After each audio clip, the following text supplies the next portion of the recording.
Next up, at UFC Vegas 108, we have Esteban Ribovics taking on Elves Brener in the featured fight of the evening.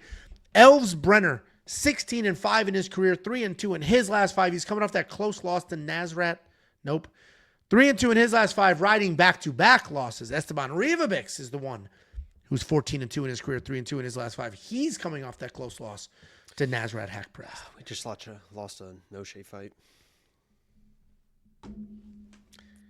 Esteban Ribovics is a very, very good fighter. That's why this line looks like this. He's an impressive striker. He's got sneaky power. His strikes are tight. They're short. They're accurate. He's got a good high, tight guard. He works forward. He picks his shots. And despite all the knockout highlights, he's not just a striker. He's got great takedowns. He's got good BJJ. He'll shoot clean doubles, upper body trips. He's coming off that very close loss to Nasrat Haqparast, where a lot of people felt like that decision could have gone the other way. He's taking on Elves Brener. Elves Brener burst onto the scene a few years ago. He's a grappler at his core, and they had a couple of big knockouts in a row. A handful of underdog knockouts to really get his UFC juices flowing. But he's typically a grappler. He's got a loose striking style. He's basically just buying time, avoiding being hit. Throw a massive bomb, try to get a fight to the ground. He is athletic enough to mix some things up, a spinning attack or two. If he is able to get it to the ground, he can be dangerous there as well. He's coming off that knockout loss to Joel Alvarez, where he struggled with the range, so then just started bombing away. Esteban's a very good fighter. Esteban might be the best fighter on this card outside of the main event. I think Esteban wins this fight. Elves Brener is obviously very dangerous, but outside of a Hail Mary or biting down and just bombing, I don't see it happening. And in an era where every decent favorite is wildly wide odds, we're somehow getting Esteban Ribovics minus 260. He's the one who should be minus 5, minus 600. So I'll take it. I think Esteban gets it done here. What do you think, Jacob? Yeah, maybe I'm a little bit biased here, but probably not for what I'm about to say. Esteban was the lock of the week in that wild fight against Zellhuber. Now we're learning maybe Zellhuber's not who we fucking thought we were. And Zellhuber fucking cracked this kid. Esteban Ribovics in a fight like this against Elves Brener feels like a fucking recipe for disaster because that guy is willing to fucking brawl. He will fucking stand and trade, and Elves Brener will do the same, and it feels like it could be like a Carlos Leal situation. Like, oh, I'm the better striker. I'm bringing in the pressure. Wham. Oh, shit. Not a good situation. Esteban is the better striker. If he fights from the outside, he's going to pick Elves apart and fucking hurt him bad.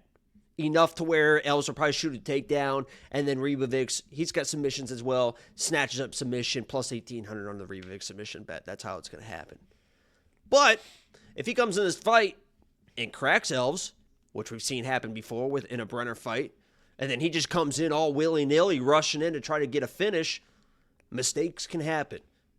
So Esteban is my fucking pick. He should win this fight. But I just think that there's going to be a finish. At some point, these guys are going to look like fucking Max and Gagey with 10 seconds left, but there's going to be fucking 3 minutes left in the first round, and they're going to do that for the next minute and a half or 2 fucking minutes. Because once Esteban starts moving down the hill and he has somebody hurt, he is not going to fucking stop. And Elves is probably going to be the same way.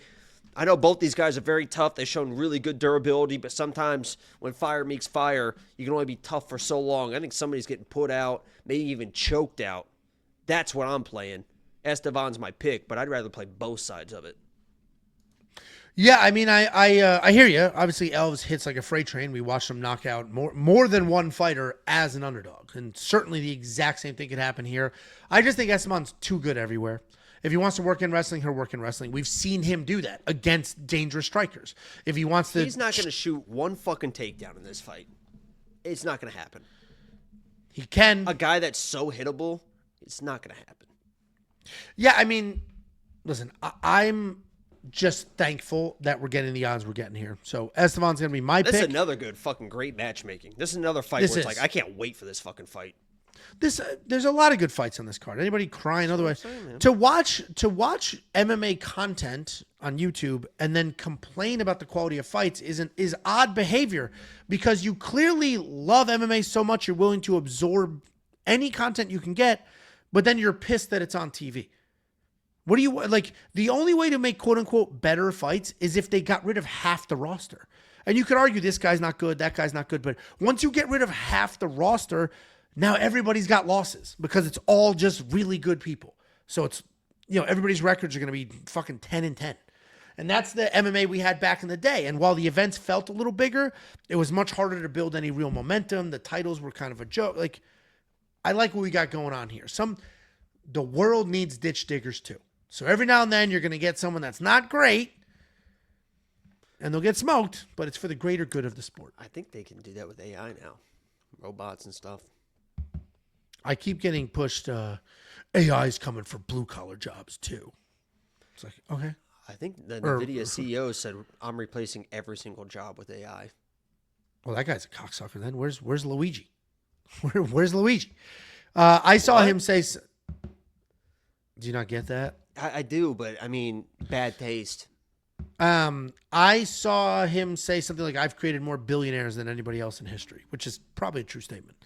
I'm up and big on my NVIDIA investment from a few years ago. So, and I assumed I guess he's talking about his stock. I assumed he was just talking about people who are using those fucking graphic cards to mine crypto.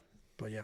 And now you're AI. Like painting him as this like tyrant. I think he's like just not at all good guy. Yeah, literally. What do you mean not at all? You just said hopefully he gets Luigi. The hell are you talking about? I just asked where Luigi was.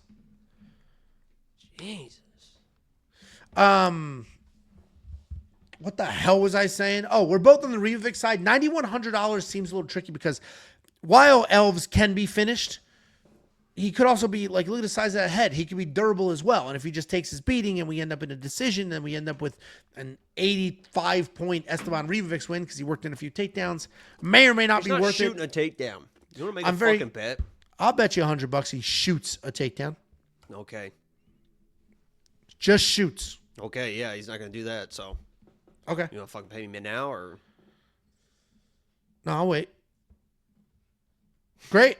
I'll take that. And if it wins, it will be on the recap video as a full unit.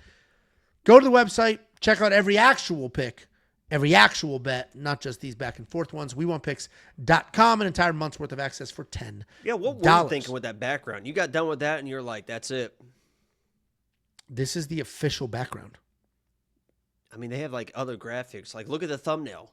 That's how I do the thumbnails, guys. What looks better, the fucking thumbnail or this fucking whatever this is? This is the official background. I know, but look how I did the thumbnail. They have other like stuff you could add to make it. There's black lines, but they're blocked by the thing in the middle. They're in the middle of the black lines. You can adjust a fucking image, dude. No, this is perfect. It's clean. It's easy. You can see every piece of pertinent information. Look at this. You can see everything. It's beautiful. I mean, every single one of these graphics that I make, the background behind them is the official background from the UFC, and I don't even have Photoshop skills, and I have to use skills to remove the fighters and just keep the background part. I mean, this is some of my better work. $1.99 from Santiago Mendez. Any good neighbor stories? Angelo. Strap in. No, it's been an uneventful neighbor summer. I haven't really peed. The only pool I've peed in this year has been mine. Yeah, nothing too crazy. No good neighbor stories. We'll get there. I mean, what about Tiffany finding you in the hot tub? There was no neighbor involved. Okay, yeah. All right, guys. Sorry. Angela don't want to talk about it now, but guy got fucking outed as a full-blown homosexual. I don't want to be the fucking... Two dudes can't get a soak? Can't just have a nice soak? You were a big soaking fan in college, and I can't get a good soak in a hot tub? Excuse me? Yeah. Homosexual.